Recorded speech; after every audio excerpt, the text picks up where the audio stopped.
I never imagined my life would shatter in my own doorway. But there I stood, keys still warm in my hand from my early flight home, facing a stranger draped in my grandmother's cashmere throw, who had just ordered me to find somewhere else to stay tonight. The earthquake of betrayal trembled through me as my husband of 8 years cowered behind her, unable to meet my eyes while this woman, Jasmine, his girlfriend, smugly informed me they were planning their future in my house. My shock dissolved into something like dark amusement as I realized the catastrophic miscalculation they'd both made. This beautiful Victorian in Seattle's Queen Anne neighborhood wasn't just any house, and I wasn't just any betrayed wife. I was the sole owner, the landlord, and the granddaughter of the woman who had taught me that independence was the one thing no one could take from you unless you surrendered it willingly. And surrender was not in my vocabulary. I'd love to know which corner of the globe you're watching from. And if this story speaks to you, make sure to subscribe. Tomorrow's video is one you absolutely can't miss. I closed the front door behind me, not with a slam as they might have expected, but with a gentle click that somehow felt more ominous. The sound of inevitability. I set my travel bag down and removed my coat, hanging it precisely on the antique coat rack my grandmother had loved. Every movement is deliberate, measured. My legal training kicked in, preparing for what would essentially be the most personal case of my life. "Let me get this straight," I said, walking past them both into my own living room. "You're asking me to leave my house? The house that's been in my family for 3 generations? Jasmine's triumphant expression faltered slightly. She glanced at Michael, who had gone pale. "Olivia," Michael started, using that placating tone he'd perfected during our marriage, "we can talk about this reasonably. I know this is a shock. Is it?" I interrupted, settling onto the armchair that had been my reading spot since we moved in. "Because your late nights at the office, your weekend emergencies, and the mysterious charges at the waterfront hotel downtown weren't exactly subtle clues, Michael." Jasmine's eyes widened, darting between Michael and me. Clearly, she hadn't expected me to be so well-informed or composed. Perhaps she'd anticipated tears, hysterics, the stereotypical reaction of a betrayed wife. But I had suspected something, was wrong for months, and suspicion had given way to investigation, and investigation to certainty.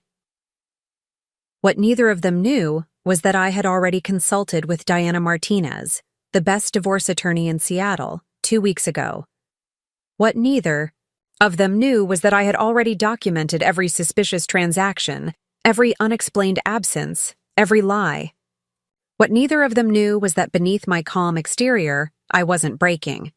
I was strategizing. "Michael, perhaps you should have mentioned whose name is actually on the deed to this house," I said, my voice carrying a chill that seemed to lower the temperature in the room. Michael ran his hand through his hair, a nervous habit I'd once found endearing. "Olivia, be reasonable. We've built a life here together. 8 years of marriage counts for something." "It counted for everything until you decided it didn't," I replied evenly. "And you," I turned to Jasmine, "might want to ask your boyfriend about the prenuptial agreement he signed. The one that specifically addresses infidelity." Michael's face drained of what little color remained. The prenup had been my father's idea, a precaution I'd reluctantly agreed to when we married. Michael had been an up-and-coming architect then, full of ambition, but with more dreams than achievements. I had already established my career as a corporate attorney with a promising track record. The inequality in our financial positions had made the prenup seem reasonable, though I'd never imagined we'd actually need it. "Michael?" Jasmine's voice had lost its confidence, taking on a questioning tone. "What is she talking about?" "She's trying to intimidate us," Michael said, but the tremor in his voice betrayed him. "Olivia always does this, uses legal jargon to make people feel small." I almost felt sorry for him at that moment. Almost.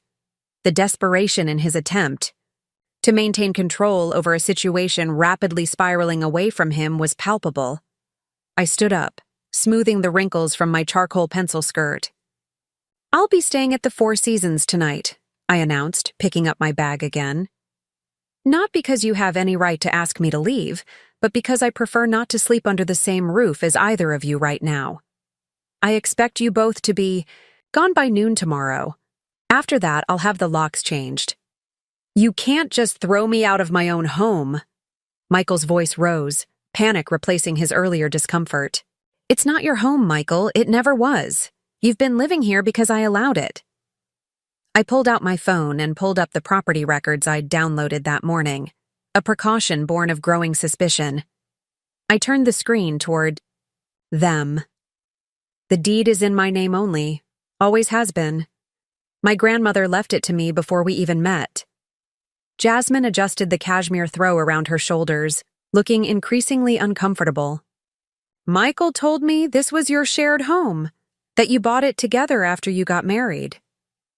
Did he also tell you he's been living off my family's money for the better part of a decade?"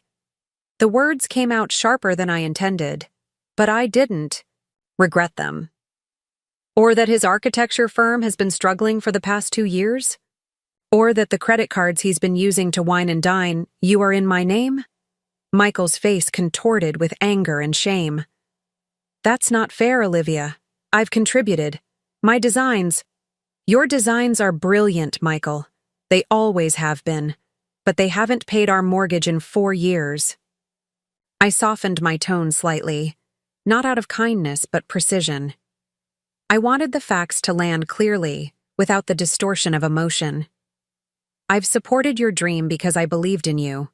I've paid the bills, funded your firm through the rough patches, and never once complained because that's what partners do. What I didn't sign up for was financing your affair." The room fell silent. Outside, rain began to patter against the windows, Seattle's perpetual companion providing a melancholy soundtrack to the dissolution of my marriage. "I think I should go," Jasmine finally said, clutching the throw tighter around herself. "I think you should," I agreed. "And you might want to take another look at Michael before you go. Really look at who he is, not who he's pretended to be." She hesitated, then disappeared upstairs, presumably to gather her clothes. Michael and I stood, in strained silence until she was out of earshot. "You didn't have to humiliate me in front of her," he said quietly. "And you didn't have to bring her into my grandmother's house," I countered. "The house where we talked about raising children someday. The house I trusted you to respect." Michael looked genuinely contrite for the first time since I'd walked in. "Olivia, I know I've made a terrible mistake. But 8 years? That has to mean something. We can work through this." I studied the man I had once thought I'd grow old with. The man whose dreams I had supported, whose failures I had cushioned, whose successes I had celebrated as if they were my own. I searched for the person I had fallen in love with and found only a stranger wearing his face. "Did you love her?" I asked, the question slipping out before I could contain it. Michael hesitated, which was answer enough. "How long?" He looked down at his hands. 6 months. 6 months. Half a year of lies. Of coming home late and kissing me with lips that had been on her. Of sharing my bed while dreaming of another woman. Of I love yous that had become nothing more than a habit. Tomorrow. "Noon," I repeated, and turned toward the door. I paused with my hand on the knob. "And Michael, call your parents. You'll need a place to stay." I walked out into the rain, not bothering with an umbrella. The cool drops mingled with the tears I finally allowed to fall, now that there was no one to witness them. I got into my car, the sensible Volvo I'd chosen for its safety features, imagining future carpools and family road trips that now would never happen, and pulled out my phone. Diana answered on the second ring. "Olivia, is everything all right? It's nearly midnight." "It's happening," I said simply. I caught them together, in my house. Diana didn't waste time with platitudes or expressions of sympathy. It was one of the reasons I'd chosen her. Document. Everything. Take photos of any evidence before you leave the property. Forward me those credit card statements we discussed. And Olivia, stay somewhere else tonight. Hotel, a friend's place, doesn't matter. Just give yourself some space to process. Already on my way to the Four Seasons. Good. I'll have preliminary paperwork ready by morning. We'll meet at 9 a.m. I ended the call and started the car, the familiar purr of the engine oddly comforting amid the chaos of the evening. As I drove, through Seattle's rain-slicked streets, I found myself mapping out the days ahead with the same methodical precision I applied to complex legal cases. First, secure the house. Change the locks, update security codes, document any damage or missing items. Second, protect my finances. I'd already started separating our accounts when my suspicions grew serious, but there were still joint credit cards to cancel, automatic, payments to redirect. Third, notify my firm. As a senior partner at Williams & Knox, I'd need to manage this personal crisis without letting it affect my professional obligations. A delicate balance, but one I was determined to maintain. The hotel. Lobby was quiet when I arrived, just a few late-night travelers checking in. The concierge recognized me from previous corporate events and didn't ask questions about my arrival at such a late hour without a reservation or luggage beyond my carry-on. Mrs. Parker, we have a Deluxe King available on the 18th floor. Will that suffice? I hesitated at the use of my married name, a small reminder of everything that was changing. Ms. Knox, I corrected gently. And yes, that would be perfect. Thank you. The room was immaculate, impersonal in the way only luxury hotel rooms can be, a blank canvas absent of memories or associations. I set my bag down and stood at the window, looking out at the Seattle skyline, the Space Needle illuminated against the night sky. 8 years of marriage, gone in an instant. Or had it been eroding slowly day by day without my noticing? Had I been so focused on supporting Michael's dreams, on building my own career, that I'd missed the warning signs? The gradual distancing, the diminishing intimacy, the increasing secrecy? My phone buzzed with a text. Michael, can we please talk about this? I made a mistake, but I don't want to lose you. Or our home. Our home. The presumption in those two words crystallized everything. Michael had never fully understood that the house was more than just real estate to me. It was my heritage, my connection to the grandmother who had raised me after my parents died. The woman who had taught me the value of independence, of self-reliance, of never allowing yourself to be at the mercy of someone else's choices. I didn't respond. Instead, I opened my laptop and began composing an email to my assistant, outlining the tasks that would need attention while I took a few personal days. I was halfway through when another text arrived, not from Michael this time, but from Jasmine. I'm sorry about tonight. Michael told me you were separated. I never would have gotten involved if I knew he was lying. A lot of love and effort went into bringing this story to life. If you're enjoying it, we'd be so grateful if you'd subscribe to our channel. Now, back to where we left off. The apology felt hollow, too little too late. If she was truly sorry, why text rather than leaving? Why continue the affair once she'd discovered the truth? But the rational part of my brain acknowledged that my anger was misdirected. Jasmine hadn't made vows to me. Michael had. I set the phone aside without responding to either of them and continued with my email.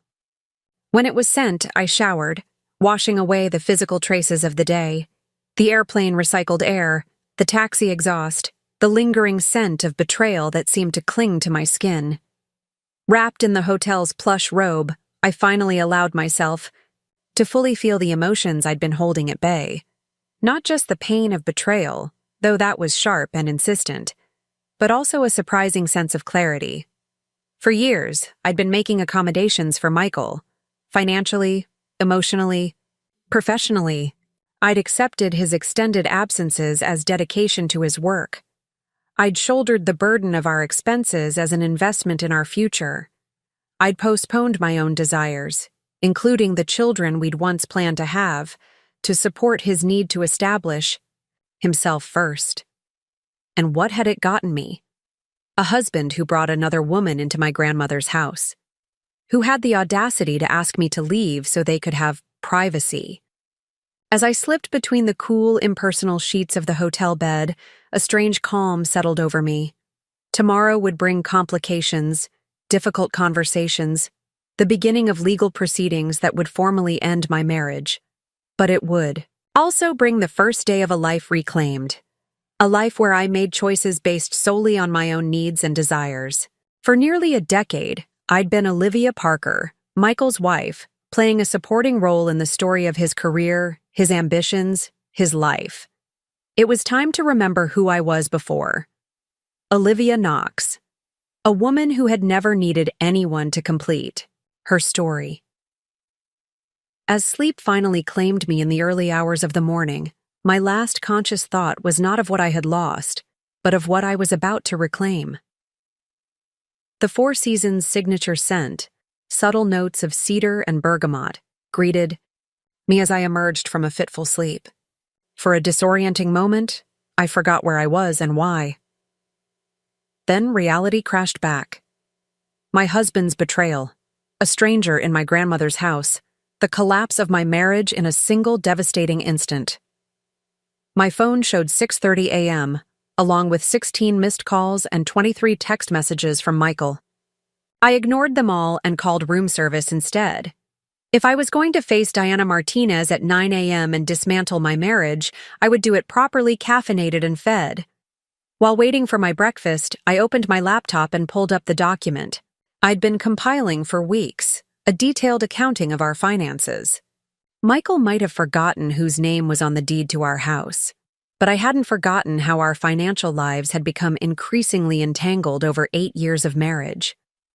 When we first met, I was already established at Williams & Knox, having made junior partner at 32, the youngest in the firm's history. Michael was talented but struggling, his architectural vision too modern for Seattle's more conservative firms. I'd believed in him, in his brilliance. I still did. That was the cruelest part of all this. I hadn't stopped believing in his talent, even as I'd started doubting his fidelity. I had bankrolled his independent firm 4 years ago, after he'd been passed over for partnership at Westlake Architects. I'd seen it as an investment in our shared future. Now I scrolled through the numbers dispassionately. $175,000 initial capital, another $230,000 in operating expenses over the years, not to mention the mortgage and household expenses I'd increasingly taken on as his business struggled to find stable footing. A soft knock announced my breakfast. I welcomed the interruption, setting aside the spreadsheets of financial entanglement to focus on the simple pleasure of perfectly scrambled eggs and fresh-pressed coffee. As I ate, I caught a glimpse of myself in the mirror across the room. Looked surprisingly normal, my auburn hair slightly tousled from sleep, my green eyes clear despite the minimal rest. I'd expected to see some visible evidence of the seismic shift in my life, some mark that distinguished the woman who had left for a business trip to San Francisco, believing in her marriage, from the woman who had returned to find it was a fiction. But there was nothing, just the same face I'd always had, now viewing the world through a sharply altered lens. At precisely 8:45 a.m., I entered the sleek downtown offices of Martinez Legal Group. The receptionist, recognizing me, smiled sympathetically. Word traveled fast in Seattle's legal community. "Ms. Martinez is expecting you, Ms. Knox," she said, my maiden name flowing naturally from her lips. I wondered if Diana had instructed her to use it, another small kindness from a woman known more for her ruthless effectiveness than her bedside manner. Diana rose from behind her desk as I entered, her crisp white shirt a stark contrast against her deep umber skin. At 52, she had the confident posture of a woman who had never lost a significant case and never expected to. "Olivia," she said simply, gesturing to a chair, "you look better than expected." "I'm compartmentalizing," I replied, settling into the leather seat. I'll fall apart later when the legal work is done. Diana's lips curved slightly. That's why you're my favorite client. Now tell me exactly what happened last night. Spare no details. I recounted the scene clinically, Jasmine's presumption, Michael's cowardice, the revelation about the house ownership. Diana took notes in her precise handwriting, occasionally asking for clarification. And you're certain you want to proceed with the divorce? No chance of reconciliation? She asked, when I'd finished. The question surprised me. You know what happened. Why would you ask that? Diana set down her pen. Because I've been doing this for 25 years, Olivia. And in my experience, even the most clear-cut betrayals sometimes end in reconciliation. People forgive the unforgivable every day. I considered her words, searching my heart for any desire to salvage what Michael and I had built. But all I found was a cold certainty that whatever we'd had was irreparably broken. He brought another woman into my grandmother's house, I said finally. The house where Louise Knox raised me after my parents died. The house she left to me specifically because she wanted me to always have a place that was mine, that couldn't be taken away. I met Diana's gaze steadily. I can forgive many things, but not that. Not the desecration of my heritage. Diana nodded, satisfied. Then we proceed as planned. I've drafted the initial filing. She slid a folder across the desk. The prenup simplifies things considerably, particularly the infidelity clause. If you can document the affair, I have credit card statements, hotel receipts, and now eyewitness testimony. My own, I interjected. Plus whatever evidence was on his phone, though I expect he's deleted that by now. Doesn't matter. We can subpoena phone records if needed. Diana tapped her fingers thoughtfully on the desk. The house isn't even a question since it predates the marriage and remained solely in your name. But we should discuss the firm. Michael's architectural firm, Parker Designs, was legally more complex. While I had provided the capital, we had structured it as a loan from me to the business, with Michael as sole proprietor. It had been a tax strategy, one that now created complications. I don't want his business, I said firmly. I want repayment of my investment, with interest as specified in our agreement, but I have no desire to destroy what he's built. Diana raised an eyebrow. That's generous, considering the circumstances. It's practical. His firm has potential, despite its current struggles. If he can stabilize it, he can repay me. If I force liquidation now, I'll recover pennies on the dollar. I shrugged slightly. Besides, I don't want to be connected to him through a business relationship any longer than necessary. Fair enough. We'll structure the settlement accordingly. Diana made another note. What about today? Have you been back to the house?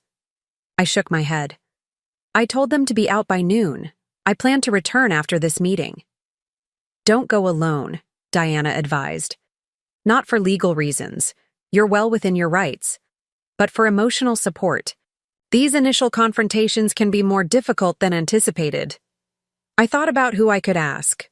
Most of our friends were shared, and I wasn't ready for the questions, the inevitable taking of sides. But there was one person who had never particularly liked Michael, who had seen through his charm to the self-absorption beneath. My cousin Audrey, I decided. She lives nearby and works from home. She can meet me there. Diana nodded approval. Perfect. Now, let's go through these documents line by line before you sign anything. For the next hour, we methodically reviewed the divorce filing, the financial disclosures, and the proposed settlement terms. Diana's thoroughness was legendary, her attention to detail unmatched. It was why I had chosen her, despite her reputation for charging fees that made even fellow attorneys wince.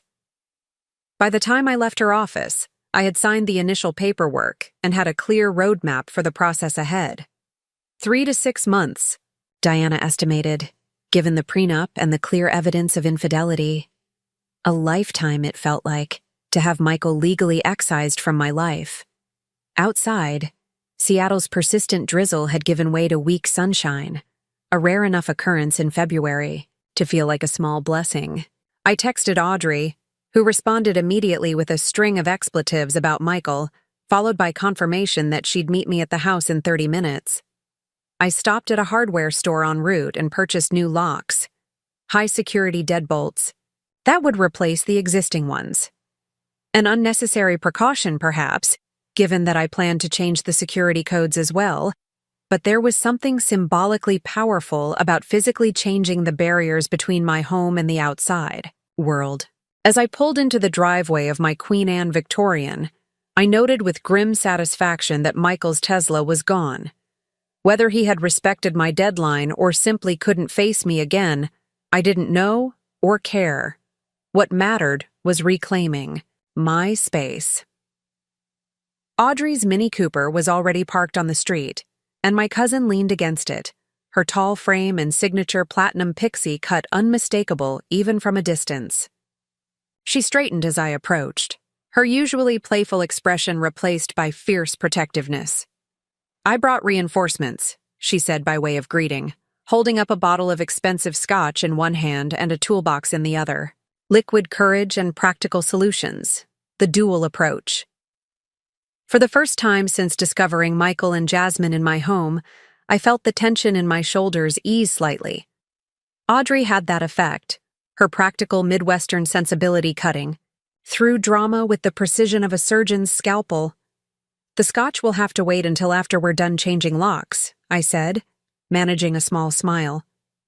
"But I appreciate the thought."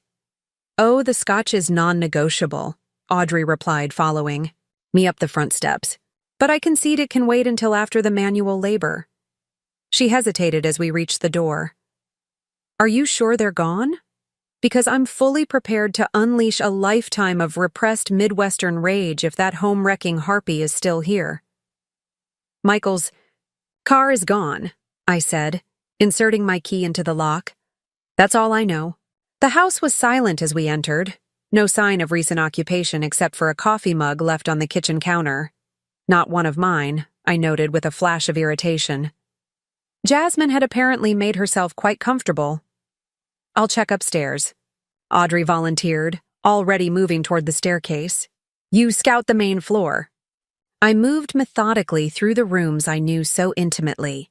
The living room with its original fireplace, the dining room where Michael and I had hosted countless dinner parties, the small sunroom my grandmother had added in the 1980s that served as my reading nook. Everything looked normal, undisturbed, yet somehow foreign, as if the knowledge of what had transpired here had altered the very molecules of the space. "All clear upstairs," Audrey called, descending the stairs with her characteristic brisk efficiency. "Though you might want to change the sheets in the guest room." She made a face. "Actually, burn them. And possibly the whole bed." The implication that Michael and Jasmine had used our guest room rather than our marital bed was small comfort, but comfort nonetheless. Some boundaries, at least, had been respected.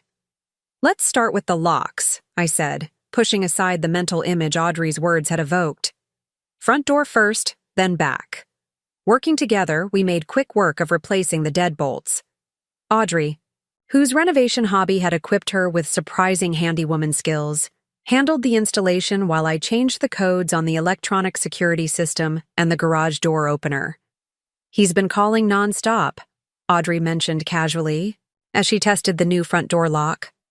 "My phone, probably realized you're not answering yours." "What did he say?" I asked, surprised to find I was curious despite myself. That he made a terrible mistake. That he wants to explain. That Jasmine meant nothing. Audrey rolled her eyes. The usual cheater's litany of excuses. "I told him to direct all communication to your attorney and blocked his number." I smiled gratefully. "Thank you for handling that. I'm not ready to talk to him yet." "You don't have to talk to him at all if you don't want to," Audrey reminded me, pocketing the new keys. "Diana Martinez is perfectly capable of communicating necessary information." We moved through the house, systematically reclaiming it, gathering Michael's essential items into boxes for his eventual retrieval, removing photographs from walls and surfaces, changing passwords on the smart home system. It felt like exercising. A ghost, eliminating the traces of his presence one by one. In my bedroom, I opened his closet and stared at the neatly hung suits, the color-coordinated casual wear, the shoes lined up with mathematical precision. 8 years of shared life, reduced to fabric and leather that would soon be removed from my home. "You okay?" Audrey asked softly from the doorway. "I thought I'd feel more," I admitted, running my hand along the sleeve of his favorite blazer. "Sadness, rage, something. But all I feel is empty." "The emotions will come," she assured me. "Right now, you're in survival mode. Your brain is protecting you. Maybe." I closed the closet door decisively. "But right now, I need practicality more than emotion. Can you help me make a list of everything that needs to be done? Financial accounts to separate, services to update, people to notify." Audrey nodded, following me downstairs to the kitchen where we spread out with legal pads and laptops. For the next hour, we created a comprehensive inventory of the practical steps required to disentangle my life from Michael's. A roadmap to independence that felt oddly liberating, despite the circumstances that necessitated it. We were deeply engrossed in this task when a key scraped ineffectually in the front door lock, followed by frustrated rattling of the handle. "Olivia?" Michael's voice called through the door. "The key isn't working. Let me in. We need to talk." Audrey shot me, a questioning look. I took a deep breath, steeling myself for the confrontation. "Wait here," I told her, moving to the front door but not opening it. "The locks have been changed," I called through the door. "As I said they would be." "This is ridiculous." Michael's voice was tight with frustration. "I live here. You can't just lock me out of my own house." "It's not your house, Michael. We've established that. If you need to retrieve more of your belongings, contact Diana Martinez to arrange a supervised visit." There was a pause, then, "You've already contacted a divorce attorney?" "Jesus, Olivia, it hasn't even been 24 hours. Can we just talk like adults?" The audacity nearly took my breath away. Like adults? Was it adult to bring your girlfriend into my grandmother's house? Was it adult to ask me to leave so you could have privacy with her? "I made a mistake," he said, his voice dropping to that persuasive tone he used with difficult clients. A terrible, inexcusable mistake. But 8 years of marriage deserves more than a knee-jerk reaction. We should at least try to work through this. I leaned my forehead against the door, suddenly exhausted by his predictable script. The cheater's playbook: minimize, deflect, appeal to history, paint the betrayed spouse as unreasonable for not immediately forgiving. "Michael," I said finally, "the prenup you signed specifies that infidelity constitutes grounds for divorce with specific financial penalties. You knew this when you chose to have an affair. You knew this when you brought Jasmine into my house. All of your current problems, legal, financial, residential, are direct consequences of your choices. I'm not interested in a reconciliation. I'm not interested in working things out. I want you to respect the process we're now legally bound to and stop trying to circumvent it by showing up at my door." Silence stretched between us, broken only by the sound of the rain that had started again, pattering against the porch roof. "So that's it?" he finally said, hurt and anger mingling in his voice. 8 years, and you're just done? One mistake and you throw everything away? It wasn't one mistake, Michael. It was a 6-month affair, according to Jasmine. It was hundreds of individual decisions to lie, to betray, to disrespect everything we built. I straightened, stepping back from the door. "And I'm not the one who threw everything away. You did that when you decided our vows were optional." I could hear him breathing on the other side of the door, and could almost visualize the way his jaw would be working as he struggled to formulate a response that might sway me. "What about my things?" he finally asked, pragmatism evidently winning out over emotion. I need my clothes, my work files. As I said, contact Diana. She'll coordinate with your attorney. I assume you've retained one by now, to arrange access. I paused, then added with deliberate calm, and Michael, if you come here unannounced again, I'll file a restraining order. This is my property, and you're no longer welcome on it without prior arrangement. I turned away without waiting for his response, finding Audrey standing in the hallway, the scotch now open in her hand. I think now's the time for this, she said, extending the bottle toward me. I accepted it with a grateful nod and took a direct swig, the peaty liquid burning a path down my throat. It wasn't my usual approach to fine scotch, but these weren't usual circumstances. He'll be back, Audrey predicted, reclaiming the bottle for her own substantial sip. Men like Michael don't accept rejection easily. Men like Michael aren't used to consequences, I corrected, moving back toward the kitchen. But he'll learn. As the afternoon progressed into evening, Audrey and I continued our methodical reclamation of my space, fueled by scotch and righteous indignation. We ordered takeout from my favorite Thai restaurant, a place Michael had always complained was too spicy, and ate it directly from the containers at the kitchen island. "Where's this Jasmine work?" Audrey asked around a mouthful of pad thai. "You should send her a glitter bomb," I chuckled despite myself. "She's a design consultant at Emerald Interiors and no glitter bombs. I'm taking the high road." "The high road is overrated," Audrey grumbled. "At least tell me you're going to soak him financially in the divorce." I twirled noodles around my fork, considering. I'm going to hold him to the exact terms of the prenup. No more, no less. I don't want his money, Audrey. I don't want anything from him except to be free of this marriage with my dignity and property intact. Audrey studied me over the rim of her water glass. "You know what I've always admired about you, Liv? Your ability to stay true to yourself, even when it would be so much easier to become someone else, someone bitter or vengeful." She set down her glass. I'd be plotting elaborate revenge schemes involving his credit score and possibly his testicles. I smiled wryly. The night is young, I might still get there. But as I spoke the words, I knew they weren't true. The anger would come, was already simmering beneath the surface of my practiced calm. But it wouldn't consume me. I wouldn't let it define my response to this betrayal. As night fell, Audrey reluctantly prepared to leave, extracting a promise that I would call if I needed anything, day or night. "Are you sure you want to stay here alone?" she asked, hovering in the doorway. "My guest room is always open." I shook my head. I need to do this, sleep in my own house, reclaim my space. If I leave now, it might be harder to come back.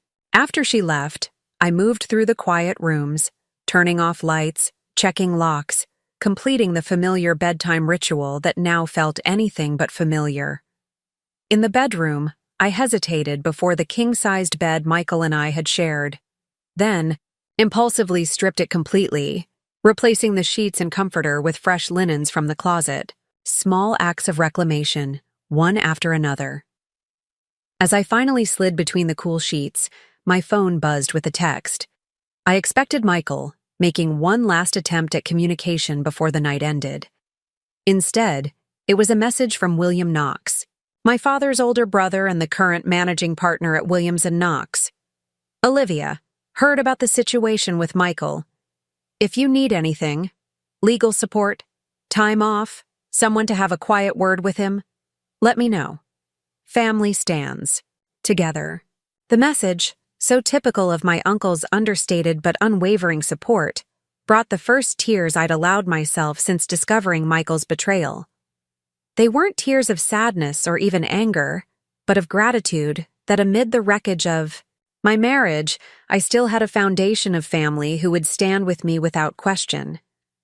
I texted back a simple thank you, promising to call him the next day, then set my phone aside and stared up at the ceiling.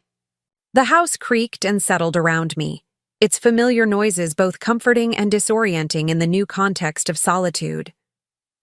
Tomorrow would bring new challenges, returning to work, facing colleagues who might have already heard rumors, continuing the practical dismantling of my married life. But tonight, in the sanctuary of my grandmother's house, my house, I had taken the first steps toward whatever came next. You always told me that independence was the greatest gift a woman could give herself, Grandma, I whispered into the darkness. I think I finally understand what you meant. As sleep claimed me, I felt a curious lightness replacing the day's heaviness. Not happiness, not yet, but perhaps the first tendrils of possibility unfurling in the space where certainty had crumbled. Morning arrived with unforgiving clarity. I woke to sunlight streaming through windows I'd forgotten to close the blinds. On, a rare, brilliantly clear Seattle day that seemed at odds with the chaos of my personal life. For a moment, I lay still, acclimating to this new reality. I was alone in my house, officially separated from my husband of 8 years, beginning divorce proceedings. My phone showed it was 6:15 a.m., early, but not unusually so for me. What was unusual were the notifications. 3 emails from Diana with documents requiring my review, a text from Audrey checking in, and surprisingly, a message from Jasmine. I opened the last one with wary curiosity. Olivia, I want to apologize for my role in this situation. I truly believed Michael when he said you two were separated and divorcing. I never would have gotten involved otherwise. I've ended things with him after learning the truth. I'm deeply sorry for the pain this has caused you. I stared at the message, trying to discern its authenticity. Was this genuine remorse or an attempt to distance herself from a man whose financial situation was far less secure than she'd been led to believe? Either way, I decided, it wasn't my concern. Jasmine's moral compass, or lack thereof, was her own problem now. I left the message, unanswered, and rose to prepare for the day ahead. Today would be my first day back at Williams & Knox since discovering Michael's betrayal, and I was determined to maintain the professional composure that had defined my career. The routine was comforting. Shower, blow dry, makeup applied with practiced precision. I selected a charcoal pantsuit and emerald silk blouse, armor for the day ahead. As I fastened my grandmother's pearl earrings, I caught my reflection in the mirror and was surprised by the woman looking back at me. I had expected to see some visible change, some mark of what I'd endured, but my exterior remained intact, composed, polished, professional. Only I knew about the fissures beneath the surface. The drive downtown was mercifully quick, Seattle's notorious traffic not yet at its peak. I arrived at the imposing glass tower housing Williams & Knox with time to spare, using the extra minutes to center myself in the car. Facts, not emotions, I murmured, a mantra from my early courtroom days. Clear-eyed, not clouded. The firm's reception area was quiet when I arrived. Only a handful of early birds like myself already at their desks. I made it to my corner office without encountering anyone who might ask uncomfortable questions, closing the door with a quiet sigh of relief. The space felt unchanged. The wall of law books I rarely reference anymore but kept for tradition's sake. The photographs of my parents that had been moved from my grandmother's house after her death. The view of Elliott Bay that had sold me on this particular office when I made partner. Everything was as I'd left it 4 days ago, before my world tilted on its axis. I had barely settled at my desk when a soft knock preceded the door opening to reveal Margaret, my assistant for the past 5 years. "Welcome back," she said simply. Setting a cup of coffee, prepared exactly as I liked it, on my desk.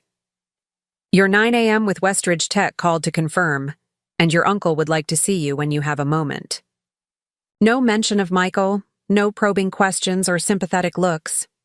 Just business as usual. I could have kissed her for her discretion. "Thank you, Margaret. Please tell William I can see him now if he's available." She nodded and withdrew, closing the door silently behind her. I took a grateful sip of the coffee, appreciating the small normalcy in a life suddenly bereft of normal. William Knox appeared 10 minutes later, his tall frame filling the doorway before he closed it behind him. At 62, my father's older brother remained imposing, silver-haired, sharp-eyed, with the kind of commanding presence that made juries and opposing counsel alike pay careful attention. "Olivia," he said simply, taking the seat opposite my desk. "How are you holding up?" "I'm managing," I replied, meeting his gaze directly. "Diana Martinez is handling the divorce. The prenup should make it relatively straightforward." William nodded, unsurprised that I'd chosen to focus on the practical aspects rather than the emotional fallout. It was the Knox way, after all. "Good. Martinez is excellent. Expensive, but worth every penny." He paused, studying me with the same penetrating gaze that had intimidated countless witnesses over his 4-decade career. "Your father would be proud of how you're handling this." The unexpected reference to my father caught me off guard. Robert Knox had been gone for 15 years, killed alongside my mother in the boating accident that had left me an orphan at 23. William rarely spoke of his younger brother, the pain of his loss still evident in the tightening around his eyes whenever Robert's name was mentioned. "Thank you," I said softly. "That means a lot. Robert always said you had the best of both of them, his strategic mind and Caroline's unflinching backbone." William's lips curved in a rare smile. He was right. We sat in comfortable silence for a moment, the shared understanding of family requiring no additional words. "I've adjusted your caseload," William finally said, returning to the practical. "Transferred the Meridian merger to Thompson's team. You'll keep Westridge and Harborview, but I've brought in Jenkins to assist with the preliminary work." I started to protest. I'd been lead counsel on the Meridian merger for months, and it was potentially the firm's biggest deal of the year. But William held up a hand, halting my objection. "This isn't about your capabilities, Olivia. It's about bandwidth. Divorce, even an easy one, consumes mental and emotional resources. The Meridian timeline coincides with when this will likely be at its messiest. I'm not doubting you, I'm supporting you." Put that way, I couldn't argue. And truthfully, the thought of having one less major responsibility during this time was quietly relieving. "I understand. Thank you for thinking of it." William stood. Our brief personal interlude clearly concluded. "One more thing," he said, pausing at the door. "The managing partners have discussed it, and we'd like you to consider taking your father's name off the door." I blinked, momentarily confused. "What do you mean?" "Williams and Knox has had a Knox at the helm since my father founded it with Jonathan Williams in 1952. Your father took my father's place, and I took Robert's. There needs to be a Knox to follow me." He regarded me steadily. "You're next in line, Olivia. It's time to start thinking about it." With that bombshell delivered, he departed, leaving me staring at the closed door in stunned silence. Managing partner? It was a possibility I'd considered in some distant theoretical future, certainly not now, with William still at the peak of his capabilities and my own life in turmoil. Yet as the initial shock faded, I felt a spark of something like anticipation ignite within me. Managing partner at one of Seattle's most prestigious law firms, it was everything I'd worked toward, the pinnacle of the career path I'd set for myself long before I'd met Michael. Michael. How would he react to this news? He'd always been supportive of my career in public, proud to introduce me as a partner at Williams & Knox. But in private, he'd often made small comments that revealed his discomfort with my success, especially as his own career languished in comparison. Would he see this as the final proof that I had outgrown him? Or would he try to claim some credit for my achievement, as he had with past promotions? I shook my head, dispelling the thoughts. Michael's opinions no longer mattered. His reactions, his feelings, his pride or lack thereof, none of it was my concern anymore. That part of my life was over. The rest of the morning passed in a blur of client calls and document reviews. I approached each task with hyper-focus, grateful for the distraction of complex legal problems that required my full attention. My colleagues, likely warned by William, or simply perceptive enough to read the room, maintained a respectful distance, limiting interactions to necessary professional matters. At lunch, I opted to eat at my desk rather than risk the firm's dining room, where questions or sympathetic overtures might be harder to avoid. I was midway through a salad when my phone lit up with Michael's name. My finger hovered over the decline button, but something, curiosity perhaps, or a masochistic need for closure, made me answer instead. "What do you want, Michael?" I asked, keeping my voice low despite the closed door. "Olivia, thank you for picking up." He sounded surprised, almost hopeful. "I've been trying to reach you since yesterday." "I'm aware. I've been busy." "With the divorce papers? Yes." Bitterness crept into his tone. "Diana Martinez, Olivia? Really? She's the most expensive divorce attorney in Seattle." "She's the best," I corrected. "And given that you brought your girlfriend into my grandmother's house and tried to make me leave, I'd say the expense is justified." He sighed heavily. "I know I handled things badly, terribly. But you have to understand, I was planning to tell you. The timing never seemed right." The absurdity of this statement momentarily robbed me of speech, as if there were a right time to tell your spouse you were having an affair. "Why are you calling, Michael?" I finally asked.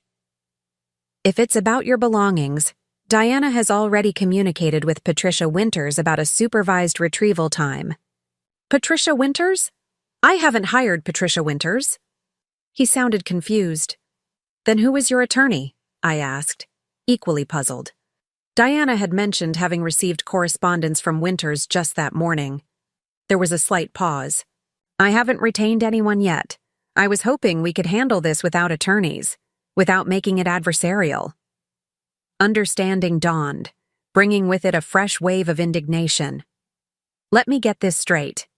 You want me to dismiss my attorney and negotiate directly with you, despite the fact that you've been unfaithful, lied repeatedly, and tried to make me leave my own house?" "When you put it like that—" "How else would I put it?" I interrupted, my composure finally cracking. "Those are the facts, Michael. And if Patricia Winters isn't representing you, then who contacted Diana this morning about scheduling a time for you to collect your things from the house?" Another pause, longer this time. "Probably Jasmine. She said she'd try to help sort things out."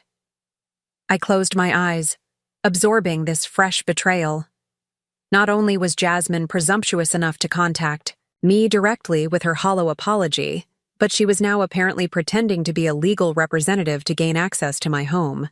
"Let me be absolutely clear," I said, my voice deadly calm. "Neither you nor Jasmine will set foot in my house without proper legal representation and supervision. Any further attempts to circumvent this process will result in additional legal action. Is that understood?" "Olivia, please." "Is that understood?" He sighed again, this time in defeat. "Yes, it's understood." "Good. Now, if there's nothing else, I have work to do."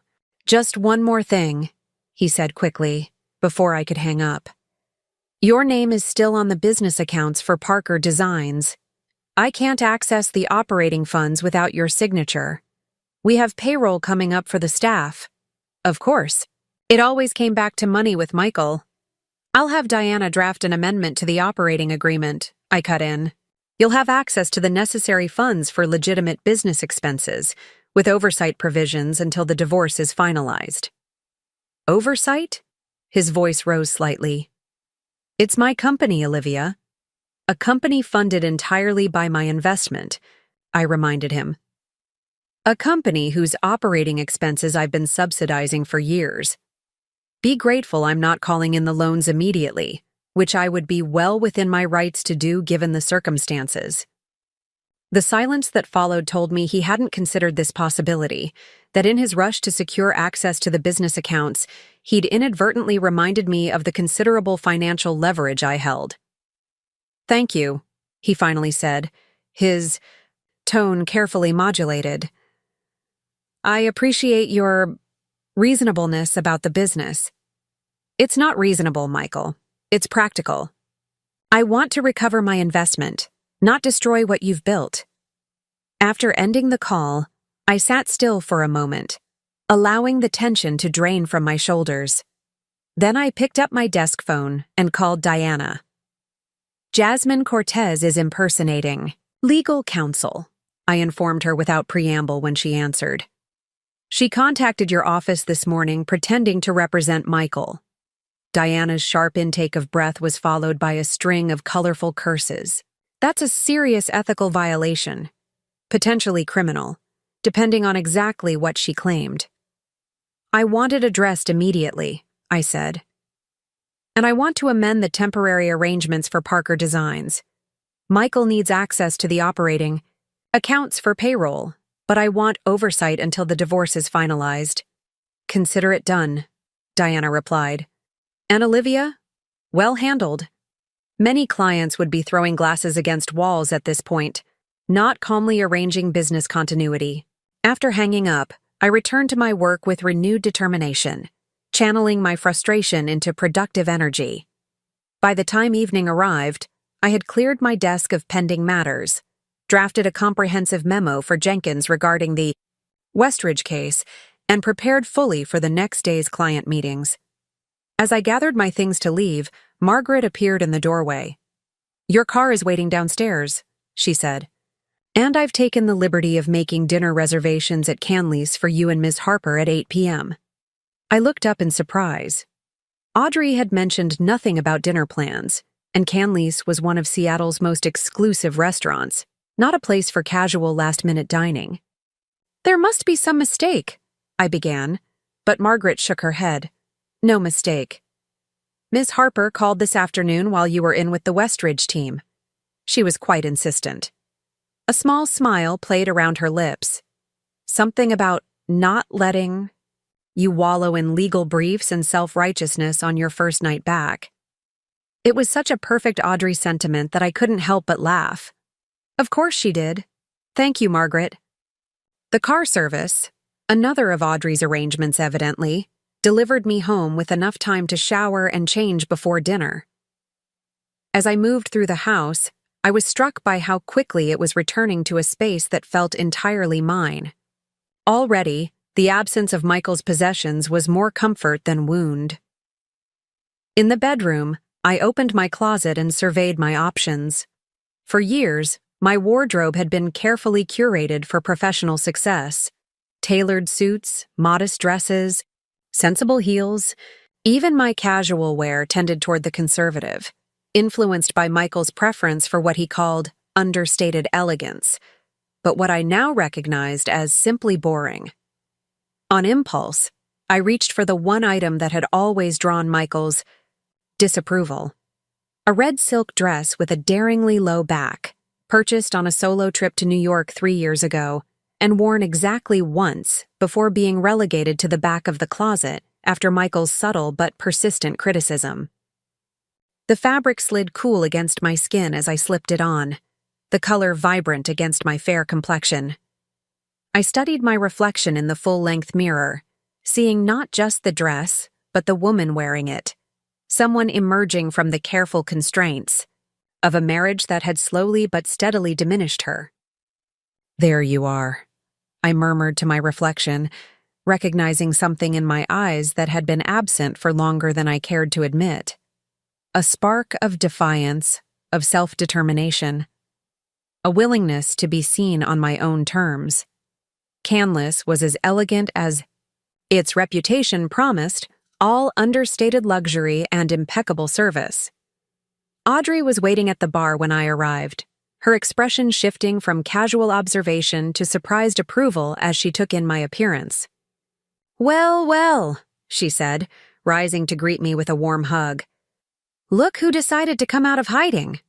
The dress or me? I asked, returning her embrace. Both. She stepped back to appraise me more fully. I haven't seen that dress since you bought it. Or that look in your eyes, for that matter. What look is that? Like you're remembering who you are. She looped her arm through mine as we followed the maitre d' to our table. It's a good look on you. Our table offered a spectacular view of Lake Union, the city lights reflecting on the dark water below. As we settled in, Audrey ordered champagne without consulting me. Veuve Clicquot, my favorite. We're celebrating, she declared when I raised an eyebrow. Your first day back at work, your impending freedom from that spineless architect, and… She raised her glass as the champagne arrived. The return of the real Olivia Knox, who apparently has excellent taste in dresses when her husband isn't around to criticize her choices. I clinked my glass against hers, surprising myself with a genuine smile. To new beginnings, then.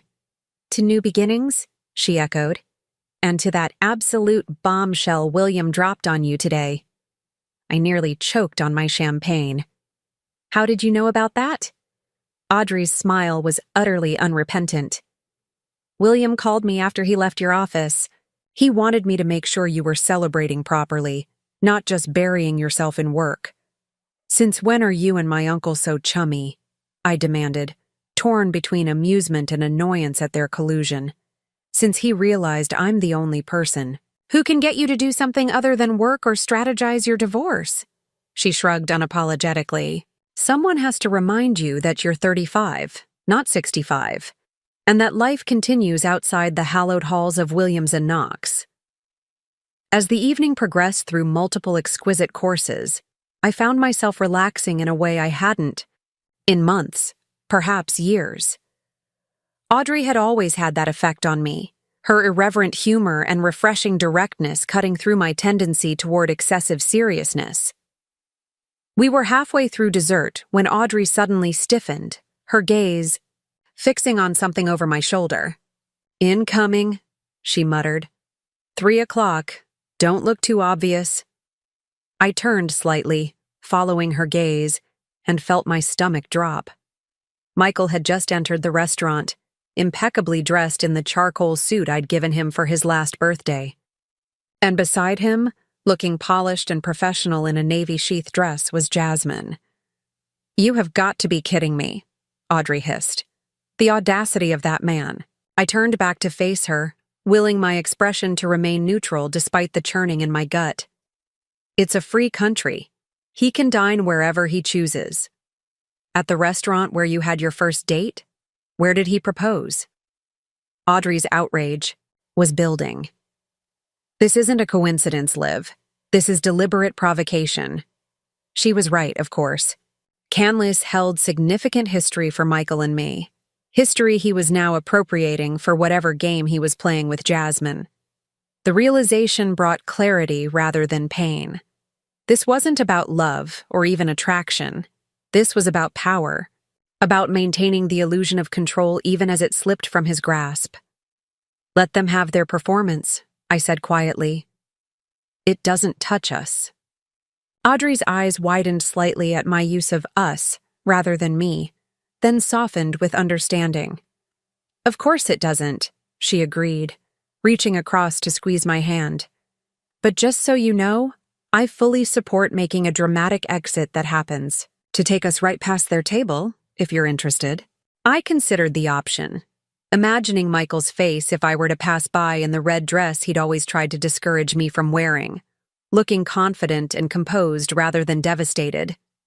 It would be satisfying, certainly, but it would also be playing into his scenario, acknowledging the game he was trying to initiate. And I was done playing Michael Parker's games. Actually, I said, lifting my champagne glass for a final sip, I think I'd prefer to leave quietly through the kitchen.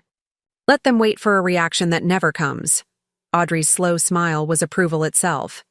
Now that, she said appreciatively, is the Olivia Knox I remember. The kitchen exit strategy proved surprisingly enjoyable. The head chef, recognizing Audrey as a regular patron, escorted us through the gleaming stainless steel domain with theatrical courtesy, introducing us to his brigade as if we were visiting dignitaries. By the time we emerged into the cool Seattle, night through the service entrance, I was laughing genuinely for what felt like the first time in months. That, Audrey declared as we waited for the valet to bring our cars, is how you maintain the upper hand. Michael will spend the entire evening nervously anticipating an uncomfortable encounter that never materializes. Psychological warfare at its finest. I smiled, savoring the mental image of Michael growing increasingly tense as the evening progressed. I'm not sure it qualifies as warfare when I'm simply refusing to engage. Oh, but that's the beauty of it, Audrey insisted. Your non-engagement is more devastating than any confrontation could be. It says you don't consider him important enough to acknowledge. Her words resonated more deeply than perhaps she intended. For years, I'd centered Michael in my decision-making, his career needs, his social preferences, his comfort. Even my initial reaction to his betrayal had been shaped by anticipation of his responses. The decision to simply exit the restaurant without seeking his attention felt like the first truly independent choice I'd made in our entire relationship. "Thank you for tonight," I said as Audrey's car arrived first. "For getting me out of the house, for the celebration, for everything." She hugged me tightly. "This is just the beginning, Liv. The renaissance of Olivia Knox is officially underway." She pulled back, her expression turning serious. "And I meant what I said at dinner. You don't have to handle everything alone. Letting people support you isn't weakness, it's wisdom." I nodded, acknowledging the gentle rebuke for what it was. A reminder of my tendency to isolate myself within work and self-sufficiency when faced with emotional challenges. "I'll call you tomorrow," I promised as she slid into her car. "And Audrey, I'm really glad you're my family." Her smile softened. "Right back at you, counselor." The drive home was peaceful, the city lights blurring into ribbons of color as I navigated the familiar route. Inside my house, increasingly joyfully mine again, I moved through my evening routine with a lightness that had been absent for too long. The red dress went back on a hanger, but this time prominently displayed at the front of the closet, a visual reminder of reclaimed identity. As I prepared for bed, my phone chimed with an email notification from Diana. I hesitated before opening it, reluctant to re-engage with divorce matters after such a positive evening. But professional habits won out, and I clicked to read the message. It was brief and to the point. "Restraining order against Jasmine Cortez filed this afternoon. Hearing set for Monday. Also, Michael has retained counsel. Jonathan Reed from Blackwell and Reed. Interesting choice. Details tomorrow." I set down the phone, processing this development. Jonathan Reed was known in Seattle legal circles as the gentleman's divorce attorney, skilled but notably less aggressive than someone like Patricia Winters. His specialty was negotiating quiet, dignified separations for high-profile clients who wanted minimal publicity and drama. The choice revealed Michael's strategy.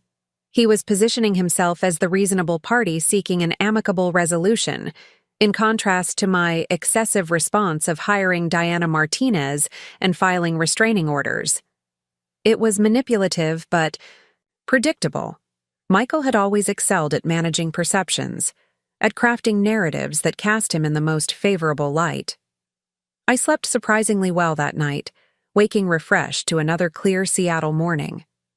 The weekend stretched before me, 2 full days without court appearances or client meetings, time I'd normally have filled with catching up on case files or handling the domestic tasks Michael somehow never got around to.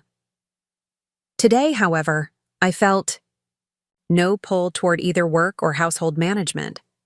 Instead, I found myself drawn to possibilities I hadn't considered in years. After breakfast, I called Elise Chen, an old friend from law school who had abandoned a promising legal career to open an art gallery in Pioneer Square. We'd drifted apart after my marriage, Our friendship another casualty of Michael's subtle but persistent influence. He'd found her too bohemian, her lifestyle choices irresponsible. "Olivia Knox," she answered on the third ring, surprise evident in her voice. "To what do I owe this blast from the past?" "I was wondering if that standing invitation to your gallery's Saturday events was still open," I replied, wincing slightly at how formal I sounded even to myself. There was a pause, then, "Always. Though I admit I gave up expecting you to actually show up somewhere around year 3 of sending invitations." The gentle reproach was deserved. I'd declined so many of her invitations over the years that eventually they'd stopped coming altogether. "I'd like to rectify that," I said. "Starting today, if that's possible." "Well, you're in luck," Elise said, her tone warming. "We're hosting a special exhibition of emerging Pacific Northwest artists. Opening reception starts at 4. Very casual. Very not Williams and Knox." "Perfect," I said, surprising myself with how much I meant it. "I'll be there." After hanging up, I realized I'd committed to an entirely social engagement. No professional networking, no client cultivation, just pure, personal interest for the first time in recent memory. The recognition was both liberating and slightly alarming. Had I really allowed my life to become so narrowly focused on work and marriage? I spent the morning tackling a project I'd been contemplating for months, but never found time for, redesigning my home office. Under Michael's influence, it had evolved into a masculine space that mimicked his own architectural studio. Dark woods, leather furnishings, industrial lighting. It had never truly felt like mine. Armed with design magazines and a renewed sense of possibility, I began planning a transformation. Lighter woods, a glass-topped desk to replace the heavy oak monstrosity currently dominating the room, vibrant art for the walls instead of the austere black and white photography Michael had preferred. I was deep into measurements and furniture websites when my doorbell rang. Glancing at the security camera feed on my phone, I was surprised to see William Knox standing on my porch, looking uncharacteristically casual in jeans and a sweater rather than his usual impeccable suit. "This is unexpected," I said as I opened the door. William raised an eyebrow. "Should I have called first? You used to complain that I treated you too formally." "No, it's fine," I assured him, stepping back to allow him entry. "Just surprising." "I don't think you've been here since Louise's funeral," he finished quietly. 5 years now." I nodded, suddenly understanding the real reason for his visit. My grandmother's house carried memories for William, too. She had been his last connection to his brother, my father, after the accident. "Coffee?" I offered, leading him toward the kitchen. "Please." He followed, his tall frame seeming out of place in the domestic setting. William Knox belonged in courtrooms and corner offices, not sunny kitchens on Saturday mornings. As I prepared the coffee, he surveyed the space with quiet attention, noting the changes I'd already made: removal of Michael's modernist art pieces, rearrangement of furniture, the vase of fresh flowers I'd bought yesterday on a whim. "You're reclaiming the space," he observed. "Good. Louise would approve." I smiled slightly as I handed him a mug. "I was just planning to redo my office." Michael turned it into something that looked like it belonged in an architectural magazine, not a functional workspace for a lawyer. William nodded. He always did have a flair for aesthetics over practicality. One of the reasons his firm struggled, I suspect. The blunt assessment of Michael's professional shortcomings was typical William, direct to the point of brutality, but never malicious, simply factual. "Was there something specific you wanted to discuss?" I asked, guiding us to the breakfast nook overlooking the garden. William took a sip of his coffee before answering. "Two things, actually. First, a purely practical matter. The firm's annual War Charity Gala is next weekend. As a named partner, your presence is expected." I winced slightly. The gala was a major event in Seattle's legal and business circles. a night of performative philanthropy that nonetheless raised substantial funds for education initiatives. I'd always attended with Michael on my arm, the picture-perfect professional. "Couple? I'll be there," I assured him. "Solo, obviously." "Actually," William said carefully, "that's partly why I'm here. The seating arrangements are already finalized. You'd be at the head table with the other partners and their spouses." Understanding dawned. And Michael was included in that planning. William nodded. "We can rearrange things, of course, but I wanted to give you warning and options. You could attend solo, bring an alternate guest, or, if it's too soon, I can make your excuses." The offer of an out was uncharacteristically gentle coming from William, who generally regarded personal discomfort as an irrelevant factor in professional obligations. "I'll attend," I said firmly, "and I'll bring someone. But thank you for the consideration." He acknowledged this with a slight incline of his head. "The second matter is more personal. I've been going through some of Robert's old files, part of estate planning, transferring things to digital, and I found something I thought you should have." From his jacket pocket, he withdrew a small envelope, yellowed with age, and placed it on the table between us. My name was written on the front in my father's distinctive handwriting. "What is this?" I asked, not reaching for it immediately. "A letter," William replied, "written the day after your graduation from law school.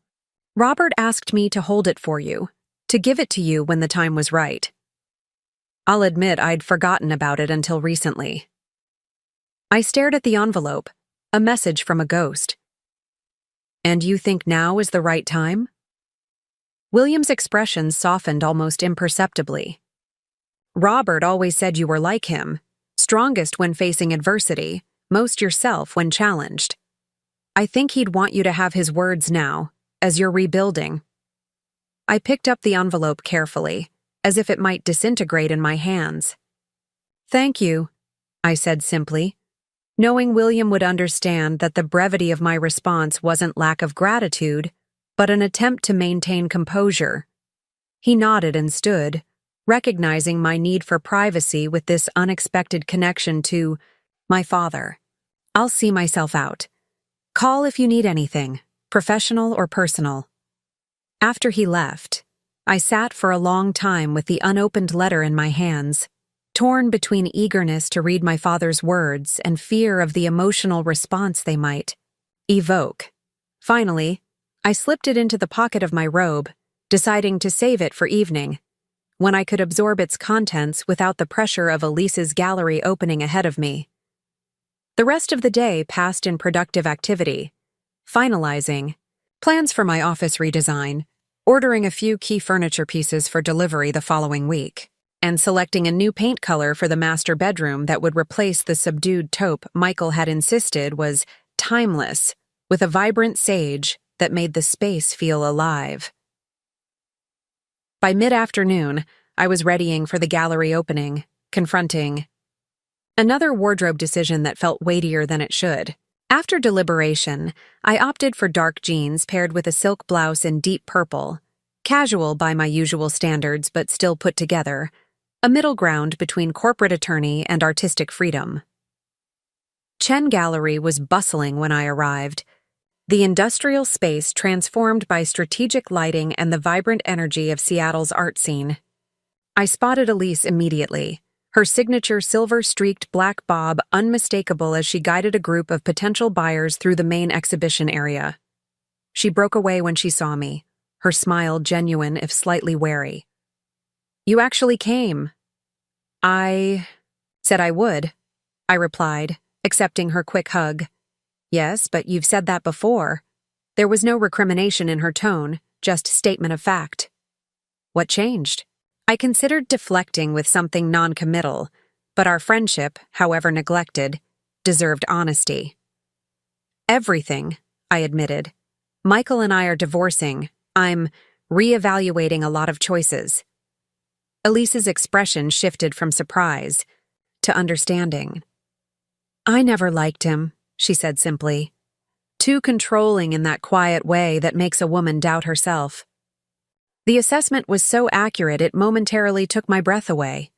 I'd never characterized Michael's influence that way, even in my own thoughts.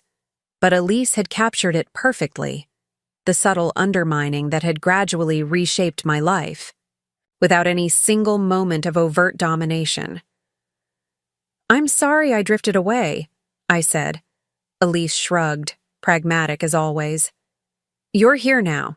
That's what matters." She linked her arm through mine. "Come meet some actual interesting people who create things instead of just arguing about who owns them." The next 2 hours were a revelation. I'd forgotten how much I enjoyed Elise's circle: artists, writers, musicians, people who approached life from perspectives entirely different from the legal and corporate worlds I inhabited. Their conversations weren't about billable hours or precedent, but about creative process, social impact, the intersection of art and community. I found myself engaged in a fascinating discussion with a sculptor whose work incorporated reclaimed materials from demolished historical buildings, preserving fragments of Seattle's disappearing architectural heritage in new forms. His passion was infectious, his knowledge of the city's history impressive. "You should meet my friend Julian," Elise said, appearing at my elbow with fresh glasses of wine for us both. "He's doing a public installation next month using salvaged elements from the old Westlake warehouse district. Right up your alley, Aaron." The sculptor, Aaron, smiled warmly. "I'd love that. The more people working to preserve pieces of our history, the better." "Julian's a preservation architect," Elise explained to me. "Specializes in adapting historic buildings for modern use without destroying their character." A stark contrast to Michael's sleek modernism, I thought, but didn't say. Michael viewed old buildings as challenges to be overcome or facades to be maintained while gutting interiors. Preservation had never been his priority. "Sounds fascinating," I said instead. "I've always loved Seattle's architectural history." Elise's knowing smile suggested she caught the unspoken comparison. "I'll introduce you sometime. He's in Portland this weekend for a project." The evening continued pleasantly, the art genuinely engaging, the company refreshing. By the time I prepared to leave, I felt more myself than I had in years, intellectually stimulated, socially connected, present in a way that had nothing to do with professional obligation or marital expectation. "This was good," Elise said as she walked me to my car. "Don't be a stranger again, Olivia. Life's too short to spend it all in a law office." "I'm learning that," I admitted, slowly but surely. At home, I changed into comfortable clothes and made a cup of tea, settling into the window seat in my bedroom with the still unopened letter from my father. Outside, Seattle's persistent rain had returned, pattering against the glass in a soothing rhythm. Finally, I carefully opened the envelope, unfolding a single sheet of stationery embossed with the Williams and Knox letterhead. My father's handwriting, so familiar yet so long unseen, filled the page. "My dearest Olivia, today I watched you graduate with honors from my alma mater, following the path I've walked with pride for 25 years. The temptation is strong to see myself in you. Your analytical mind, your determined spirit, your unwavering pursuit of justice. But that would do you a disservice, because you are entirely your own person, with gifts far beyond anything I could have contributed. You stand now at the beginning of your professional life, and if you're anything like I was at your age, you're already planning each step. Which firm, which specialty, which career milestones to target. There's value in that planning, that foresight. But if I may offer one piece of advice from further down the path, don't define yourself solely by professional achievement. Your mother reminds me daily, usually when I'm working too late, that a life narrowed to a single purpose becomes brittle, vulnerable to breaking when that purpose is threatened or changed. A life with multiple wellsprings of meaning, relationships, passions beyond work, contributions to community, becomes resilient, able to bend without breaking when challenges arise. Find those multiple sources of meaning, Olivia. Guard them. Jealousy. Don't let anyone, colleague, mentor, or partner, convince you to abandon them in service of a single definition of success. I am endlessly proud of the lawyer you're becoming. But I am more proud of the complete human being you are. Compassionate, curious, courageous in ways that have nothing to do with courtroom confidence. Whatever path you choose, know that you carry with you always the unconditional love and support of your mother and me. With boundless pride and affection, Dad, I read the letter twice more, tears blurring my vision. The timing of William's delivery was almost uncanny. My father's words speaking directly to the realizations I'd been coming to on my own, validating the instinct to reclaim aspects of myself beyond professional identity. I'm trying, Dad, I whispered to the rain-streaked window. I'm remembering how. My phone buzzed with a text from Audrey. How was the art thing? Elise says you were a hit. Also, what are you wearing to the Williams and Knox gala? We need to coordinate. I smiled, suddenly understanding what William had been suggesting earlier. Of course I would bring Audrey. Who better to face Seattle's legal elite with than someone who saw through pretense and had known me since childhood? It was wonderful, I texted back. And apparently we're attending a gala together next weekend. Hope you own something formal. Her response was immediate. I own things that would scandalize your entire firm. But I'll behave. Mostly. I set the phone aside, my father's letter still in my hand, feeling a sense of alignment I hadn't experienced in years. The professional path was clear. Partnership on my own terms, possibly managing partner in the future. But equally important were the personal connections I was rebuilding, the sense of self I was reclaiming piece by piece. The renaissance of Olivia Knox, as Audrey had called it, was indeed underway. And for the first time since finding Michael and Jasmine in my house, I felt genuinely grateful for the catalyst that had forced this necessary transformation. Sometimes, I reflected, as I carefully returned the letter to its envelope, the thing you think is breaking you is actually the thing setting you free.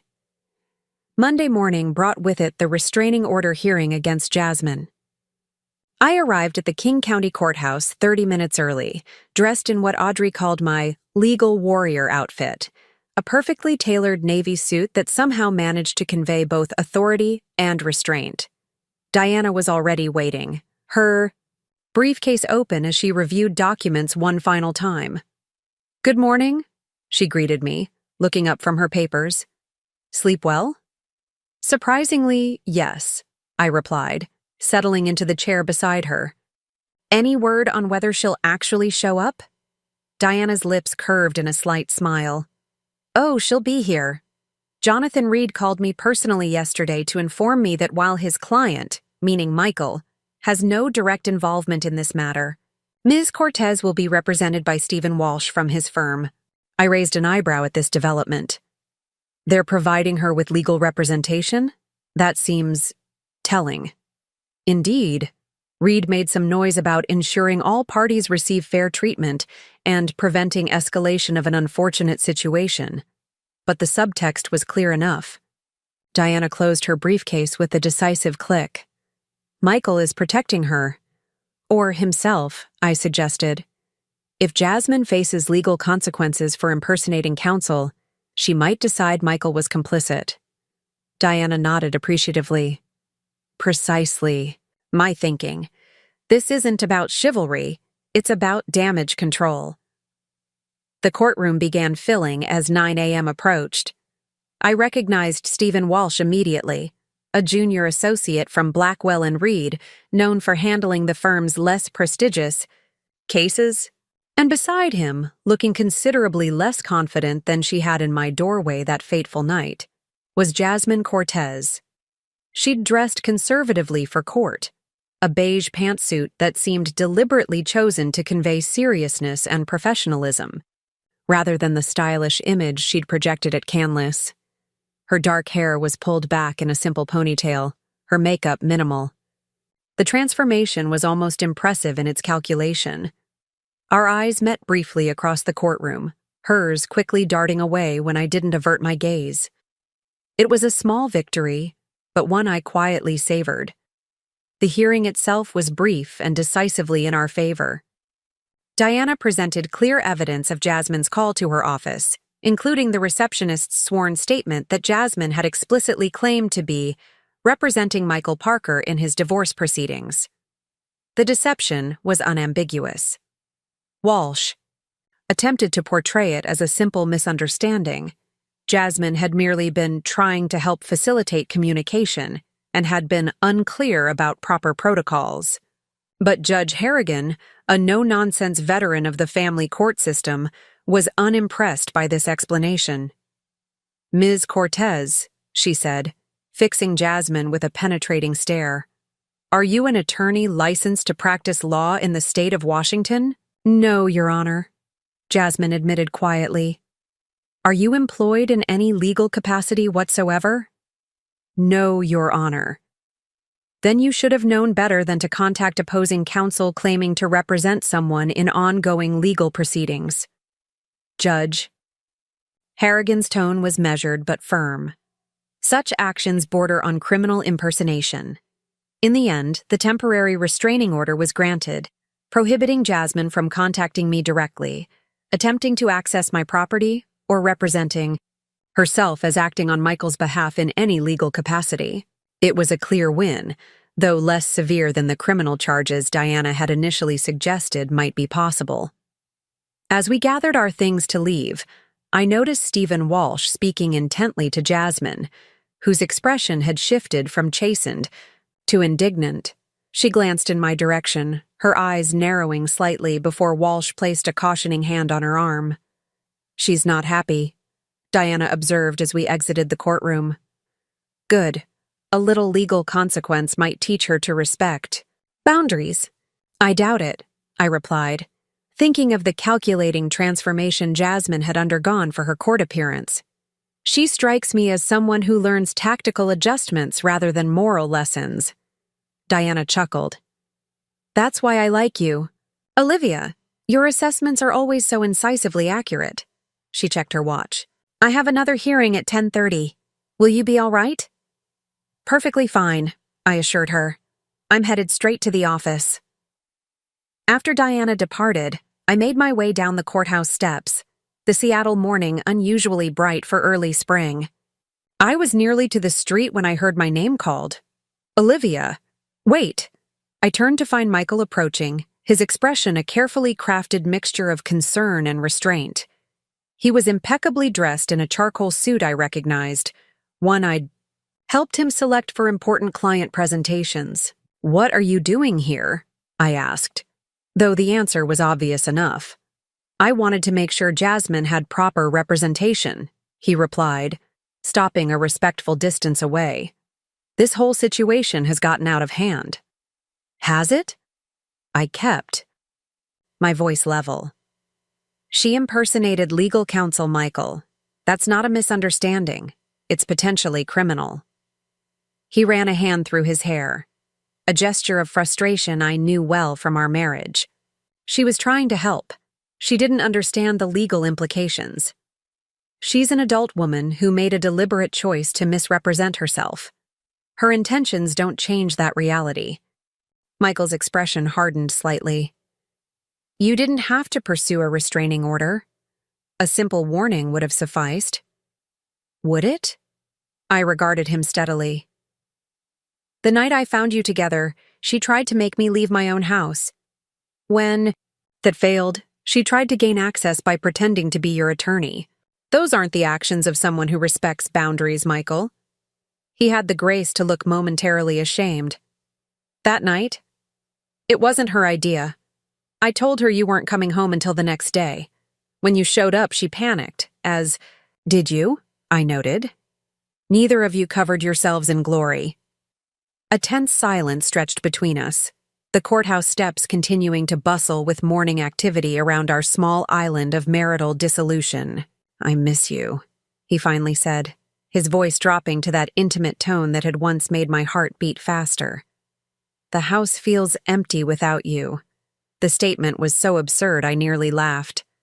The house is empty because it's not your house. Anymore, Michael.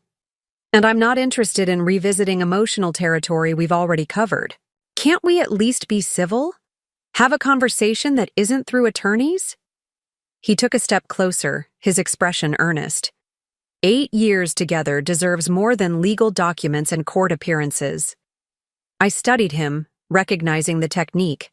Michael had always been skilled at leveraging shared history to influence present decisions. It had worked countless times during our marriage, this appeal to sentiment over clear-eyed assessment. We had our conversation the night I found you with Jasmine, I replied evenly. Everything since then has been the logical consequence of choices you made. If you want civility, direct your communication through proper channels and respect the boundaries I've established. His jaw tightened almost imperceptibly. You've become so cold, Olivia. This isn't you. You don't get to tell me who I am anymore, Michael. I stepped back, physically and emotionally distancing myself. And if setting clear boundaries and prioritizing my own well-being seems cold to you, that's a reflection of your expectations, not my character. I turned to leave, then paused, glancing back. By the way, the house has never felt more full of life than it does now. Funny how that works. I didn't wait for his response, continuing down the steps with a lightness that belied the weightiness of the encounter. It was the first time I'd spoken to Michael directly since the night at Canlis, and I was relieved to find the interaction affected me far less than I might have anticipated. The hurt was still there, certainly, but dulled by distance and determination. At the office, I dove into work with focused energy, the morning's legal victory providing an extra boost of motivation. Around noon, Margaret appeared in my doorway. Chen from Westridge Tech is here for your lunch meeting, she announced. I've set up in the small conference room as you requested. I gathered my files, mentally shifting gears from divorce proceedings to client needs. Jason Chen, Westridge's brilliant but demanding CFO, had been a loyal client since my early days at the firm. His company's pending acquisition of a semiconductor manufacturer involved complex regulatory issues that required careful navigation. Jason, I greeted him as I entered the conference room. Thank you for making the time. He rose from his seat, extending his hand with a genuine smile. Olivia, always a pleasure. As we settled in to review the latest regulatory hurdles, I found myself grateful for the complexity of the work. It demanded complete concentration, leaving no room for thoughts of Michael or Jasmine or restraining orders. We were deep in discussion of potential SEC concerns when Jason paused, studying me with unexpected intensity. You seem different, he observed. More present, somehow. I blinked, surprised by the personal observation from a typically business-focused client. Different how? He considered this, choosing his words with characteristic precision. In previous meetings, I always had the sense you were mentally managing multiple priorities, our business being just one of many competing concerns. Today, you're fully here. He shrugged slightly. It's refreshing. The observation was startlingly perceptive. Throughout my marriage, I had indeed operated in a state of divided attention, physically present in professional settings while mentally tracking Michael's needs, our social calendar, household management, the countless invisible responsibilities I'd shouldered to maintain our life together. I've made some changes in my personal life, I acknowledged, not elaborating further. But Westridge has always been a priority client, Jason. You know that. He nodded. Of course, but there's a difference between being a priority and being the focus. His smile returned, warming his usually serious expression. Whatever the changes, they suit you. We returned to business matters, wrapping up the meeting with clear next steps and a follow-up scheduled for the following week. As Jason prepared to leave, he hesitated at the door. Olivia, I hope you don't find this inappropriate, but I'd like to invite you to a dinner party my wife and I are hosting this Saturday. Small gathering, mostly tech and finance people, some arts patrons. Interesting conversation, good wine, no agenda beyond enjoyment. In the past, I would have automatically checked my mental calendar of Michael's commitments before responding. Now, I found myself simply considering whether I wanted to attend. A novel experience. "That sounds lovely," I replied. "Thank you. For the invitation." "Excellent. I'll have May send the details." He paused, then added with characteristic directness, "And if you'd prefer to bring a guest, please feel free. No pressure either way." After he left, I sat for a moment, contemplating this unexpected social invitation. Jason and his wife, May, moved in Seattle's most exclusive circles: technology innovators, venture capitalists, philanthropists with global influence. It was a world adjacent to, but distinct from, the legal and architectural spheres Michael and I had frequented. An invitation to their home represented not just a pleasant social engagement, but potentially valuable connections for Williams and Knox, the kind of high-net-worth individuals who frequently required sophisticated legal services. William would approve of the networking opportunity, I thought wryly, but more importantly, I found myself genuinely interested in the prospect of conversation beyond legal matters and divorce proceedings. The rest of the day passed productively, my calendar filled with client calls and team meetings. By evening, I felt the satisfying fatigue of meaningful work accomplished, a stark contrast to the emotional exhaustion that had characterized my final months with Michael. At home, I was greeted by the first physical manifestation of my office redesign project: delivery men carefully unloading a glass-topped desk that would replace Michael's heavy oak monstrosity. The sleek, modern piece spoke to my own aesthetic preferences rather than his, emphasizing lightness and transparency over imposing solidity. "Where would you like this, ma'am?" asked the delivery foreman. "In the home office, please." I led them through the house, experiencing a small thrill at making this decision without consultation or compromise. Once they had positioned the desk and departed, I stood in the doorway, surveying the space with satisfaction. Already it felt more mine. The heavy drapes Michael had insisted upon replaced with lighter window treatments that allowed more natural light. The dark leather chair exchanged for a more ergonomic mesh option in a vibrant teal. Small changes, perhaps insignificant in isolation, but collectively transforming the space from a masculine domain that had merely accommodated my presence to an environment that reflected my preferences and priorities. My phone chimed with a text from Elise. "Julian's back, from Portland. Dinner." "Thursday?" He's curious about the lawyer who actually appreciates old buildings. I smiled, typing back, "Thursday works. Name the place." Her response came quickly. "Altura at 7. He's a food snob in the best possible way. I added the dinner to my calendar, another piece of the newly emerging pattern of my life. Professional commitments balanced by social engagements. Chosen for pleasure rather than obligation. Relationships pursued for their intrinsic value rather than their utility to Michael's career or our shared social standing. The doorbell rang, interrupting my thoughts. The security app showed Audrey on my porch, arms laden with what appeared to be garment bags. "Emergency gala preparation," she announced when I opened the door, brushing past me into the foyer. "I've narrowed my options to 3, and you need to help decide which will most appropriately scandalize your colleagues while still maintaining plausible deniability." I laughed, following her into the living room where she was already draping garment bags across my sofa. "The gala isn't until Saturday. This feels premature." "Premature?" "Olivia, we have 5 days to coordinate our attack strategy." She unzipped the first bag with dramatic flair, revealing a stunning emerald gown with a daringly low back. "This is war, and couture is our weapon of choice." "It's a charity event, not a battlefield," I protested, though I couldn't help admiring the dress. It was exactly the kind of bold statement piece Michael had always discouraged me from wearing. claiming they were trying too hard or inappropriate for a senior partner's wife. "Oh, honey," Audrey patted my cheek with mock sympathy. "Every social event where exes might encounter each other is absolutely a battlefield. The only question is whether you're armed for victory or dressed for surrender." She unzipped the second tea bag, revealing an equally striking gown in deep burgundy.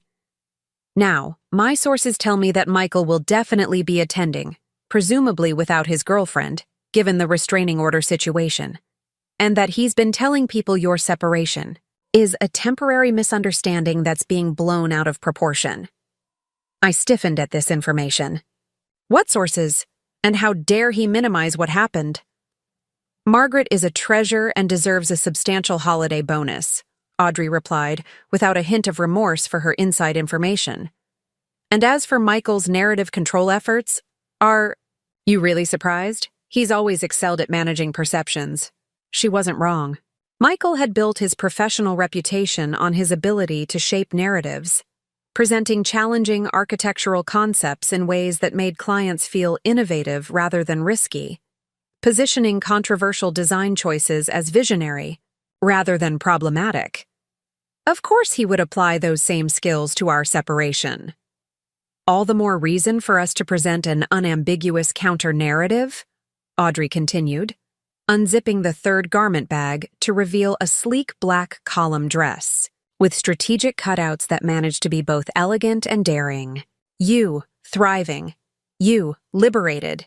You, moving forward without a backward glance. I studied the three options, finding myself drawn to the emerald gown despite, or perhaps because of, its boldness. If we're making a statement, we might as well be clear about it. Audrey's smile was triumphant. "The green it is. Now try it on so we can check if alterations are needed." As I slipped into the gown, feeling the luxurious fabric settle against my skin, I caught my reflection in the living room mirror. The woman looking back at me was transformed, not just by the dress, but by the growing confidence in her posture, the clarity in her eyes. "Olivia Knox, Emerald Warrior," Audrey declared, coming to stand beside me. "Michael Parker won't know what hit him." But as I studied my reflection, I realized I wasn't dressing for Michael's reaction at all. For perhaps the first time since our marriage began, my choices weren't being made with his perspective in mind, neither conforming to his preferences nor deliberately defying them. I was simply choosing what pleased me, what made me feel confident and authentic. "It's not about Michael," I said quietly. "It's about reclaiming who I've always been." Audrey's expression softened with understanding. "Even better," she said, squeezing my hand. "The most powerful statement you can make is living well without reference to him at all." Later that night, after Audrey had departed with promises to coordinate accessories and final fittings, I sat in my newly redesigned office, familiarizing myself with the feel of the glass desk beneath my fingers. On its pristine surface rested two items that represented the parallel paths I was navigating: Diana's latest divorce filing update and Jason Chen's dinner party invitation, elegantly printed on heavy cardstock. Endings and beginnings, I thought. Dissolution and creation. The simultaneous processes that were reshaping my life into something new. Something that honored the woman I had been before Michael while incorporating the wisdom gained during and after our marriage. The path ahead was not yet fully clear, but for the first time since finding Jasmine in my doorway, I felt genuinely curious about where it might lead. Not just resigned to a new reality, but actively interested in exploring its possibilities. "Multiple wellsprings of meaning," I murmured, echoing my father's letter. The professional foundation was secure and expanding. The personal reconnections were underway. What other dimensions might emerge, given time and attention? The question felt like an invitation rather than a challenge, an opening rather than an obligation. I closed Diana's file and picked up Jason's invitation, running my fingers over the embossed lettering. Saturday evening would bring new people, new conversations, new perspectives into my reclaimed life, and I found myself genuinely looking forward to the expansion. 6 months after the night Jasmine tried to kick me out of my own house, I stood in the doorway of my newly renovated home, office savoring the transformation. Gone were all traces of Michael's influence, the heavy furniture, the dark color scheme, the oppressive window treatments that had blocked natural light. In their place was a space entirely my own, bright, efficient, and designed for both productivity and comfort. The metaphor wasn't lost on me. Like this room, my life had undergone a complete renovation, stripped back to its foundation and rebuilt according to my own specifications rather than someone else's. "Ms. Knox?" Margaret's voice came through my phone speaker. "Mr. Reed is on. Line 1 about the final settlement agreement." "Thank you, Margaret. I'll take it." I settled into my chair, centered and prepared. Jonathan Reed's smooth, professional tone filled the line. "Olivia, I've reviewed the final terms with Michael. He's prepared to sign as is. No last-minute negotiations. No further attempts to reduce the loan repayment schedule." I couldn't keep the surprise from my voice. Reed's sigh was barely audible. "Michael has come to accept the reality of his situation. The terms are fair, as we both know." What Reed didn't say, but what we both understood, was that Michael had finally exhausted his options. His attempts to renegotiate, to leverage emotional appeals, to create sympathetic narratives among our social circles, had all failed. The prenuptial agreement was ironclad, my documentation meticulous, and my resolve unshakable. "We'll have the signed papers to Diana by the end of day," Reed concluded. "Congratulations on your efficient handling of a difficult situation." After ending the call, I sat for a moment, absorbing the reality that my marriage was officially ending, not with dramatic confrontation, but with signatures on legal documents. The process that had begun with such theatrical betrayal was concluding with bureaucratic formality. My phone lit up with a text from Audrey. "Champagne tonight to celebrate Freedom Day?" I smiled, typing back. "Absolutely. Bring it to Julian's exhibition. I'll meet you there at 7 Julian, Elise's preservation architect friend, who had become something more than a friend to me over the past few months. Our relationship had developed, gradually, built on shared interests and genuine connection, rather than convenience or societal expectation. Unlike Michael, Julian respected my independence, valued my career, and understood that partnership meant supporting each other's growth rather than one person diminishing to accommodate the other. The Williams and Knox Charity Gala 3 months. Ago had marked a turning point. I'd arrived in Audrey's emerald gown, radiating confidence and independence. Michael had been there as predicted, his attempt at a dignified solo appearance undermined by his visible shock when he saw me. Throughout the evening, I'd felt his eyes following me as I moved through the crowd, engaged in animated conversations with colleagues and clients, laughed genuinely at William's rare attempts at humor. When Michael had finally approached, his carefully rehearsed speech about reconciliation had faltered in the face of my evident transformation. "You look happy," he'd said, confusion evident in his voice. "I am," I'd replied simply. "Genuinely happy." He'd searched my face, perhaps looking for signs of pretense or performance. Finding none, his expression had shifted to something like loss, not just of me as his wife, but of the narrative he'd constructed about our separation. "I made a terrible mistake," he'd admitted quietly. "Yes," I'd agreed, without malice or satisfaction. But it led me exactly where I needed to be. That evening had liberated me from the last lingering thread of attachment to Michael and our marriage. Not because of any dramatic confrontation or public victory, but because I'd finally recognized the fundamental truth. Losing Michael wasn't the tragedy I'd initially perceived it to be. It was the catalyst for reclaiming myself. In the month since, my life had expanded in ways I couldn't have imagined during my marriage. The partnership track at Williams and Knox had accelerated, with William openly grooming me for eventual leadership. My social circle had grown beyond the limited boundaries Michael had subtly enforced, now including artists, preservationists, community advocates, people whose perspectives enriched my understanding of the city I'd lived in for years, but never fully experienced. And Julian had entered my life with his passionate commitment to preserving Seattle's architectural heritage, his quiet intelligence, and his profound respect for my independence. At 5:30, I left the office and drove home to change for the exhibition.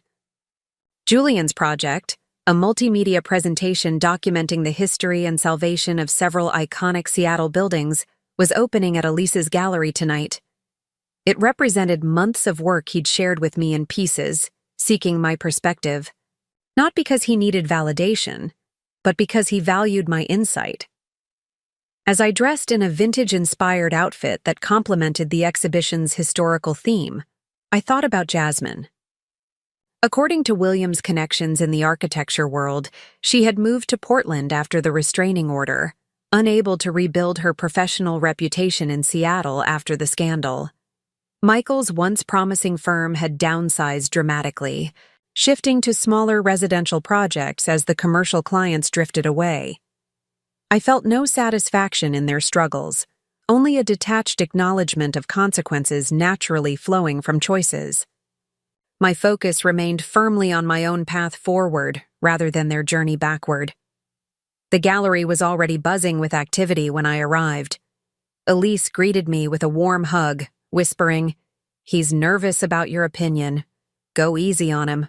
Found Julian by the central display, explaining the structural challenges of retrofitting the old Sorrento Hotel to a fascinated group of patrons.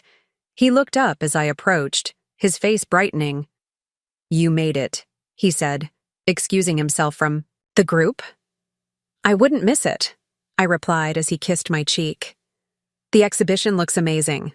Later, as Audrey arrived with the promised champagne and our small circle gathered to celebrate both Julian's successful opening and my finalized divorce, I found myself reflecting on the strange geometry of life, how losing what I thought I wanted had led directly to discovering what I actually needed. "A toast," Audrey declared, raising her glass. "To Olivia Knox, who turned betrayal into a renaissance and reminded us all that sometimes the thing you think is breaking you is actually the thing setting you free." As our glasses clinked together, I caught Julian's warm gaze over the rim of my champagne flute. "To new beginnings," he added softly. "And to knowing who truly owns the house," I replied with a smile, understanding now that the most important ownership wasn't of physical property, but of my reclaimed life. A house I'd rebuilt from the foundation up, designed according to my own blueprint, and filled with people who respected its boundaries and celebrated its beauty. Looking for more? We've got 2 amazing stories ready for you right on screen. If this one touched you, these are absolutely worth your time. Click to watch them now. And hey, subscribe and hit that bell to never miss our latest uploads.